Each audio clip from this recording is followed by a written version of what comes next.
Praise the Lord. கர்த்தருடைய பரிசுத்த நாமத்துக்கு மகிமை உண்டாவதாக. இந்த செவ்வாய்க்கிழமை காலையிலே உங்களை சந்திப்பதில் மிகுந்த சந்தோஷம். இந்த நாளுடைய ஆசீர்வாதத்துக்காக ஒரு வேத பகுதி வாசிப்போம். அது ரோமனுக்கு நிருபம் 12ஆம் அதிகாரம் 12ஆம் வசனம். நம்பிக்கையிலே சந்தோஷமாயிருங்கள், உபத்திரவத்திலே பொறுமையாயிருங்கள், ஜெபத்திலே உறுதியாய் தரித்திருங்கள். ஆண்டவராகிய கர்த்தர் இந்த காலை வேளையில் உங்களோடும் என்னோடும் பேசுகிறார்.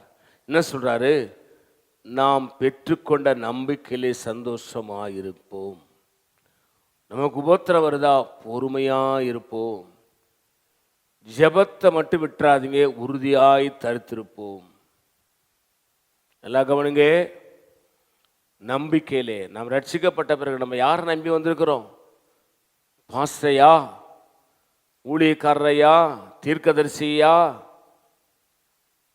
இல்லை அற்புத அடையாளங்கள் செய்கிற ஊழியக்காரரையா? இல்லை. நம்ம ரட்சிக்கப்பட்ட பொழுது இயேசுவை பார்த்து நம்ம ஏற்றுக்கொண்டோம். இயேசுவிடத்தில் வந்தோம்ல, அந்த இயேசு உண்மையுள்ளவர். ஆகவே நீங்கள் பெற்றுக்கொண்ட ரட்சிப்பில் நம்பிக்கையாக இருங்க.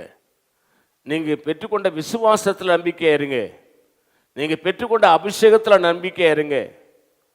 நீங்கள் ஜெபத்தில் ஆண்டவருடைய வசனத்தின் மேலே நம்பிக்கையாக இருங்க. சந்தோஷமாக இருங்க. உபத்திரவத்தில் பொறுமையாக இருங்க. ஜெபத்தில் உறுதியாய் தரித்திருங்க. ஒருவேளை சாப்பாட்டை கூட மறந்துடலாம், ஜெபத்தை மறக்காம காலை மாலை மதியம் 3 வேளையும் தாவீதை போல ஜெபம் பண்ணணும். ஜெபிக்கலைன்னா நம்மளால செயல்படவே முடியாது. ஒரு இஞ்சி கூட நமக்காக நகராது. ஜெபிக்கிறவங்களை தான் தேவன் தேடிக்கொண்டிருக்கிறார். திறப்பில் நிற்க ஒருவனை தேடினேன், ஒருவனையும் காணேன் என்று சொல்லுகிறான். ஏசாயா தீர்க்கதரிசி இதை கேட்டு சொல்ல, ஐயோ நான் அதமானேன், இதோ வருகிறேன் என்று சொல்லுகிறான். காரணம் என்ன? ஜெபிக்கிறவர்கள் ஆண்டவருக்கு பிரியமானவர்கள். ஜெபத்தில் உறுதியாய் தரித்து இருக்கணும். ஜெபிக்கிறவங்க பேச மாட்டாங்க, அதிகமாக பேச மாட்டாங்க. ஜெபிக்கிறவங்க சண்டை போட மாட்டாங்க. ஜெபிக்கிறவங்க எதிர்த்து பேச மாட்டாங்க. ஜெபிக்கிறவங்க கத்த மாட்டாங்க. ஜெபிக்கிறவங்க பொறுமையாக இருப்பாங்க. கவனமாயிருங்கள்.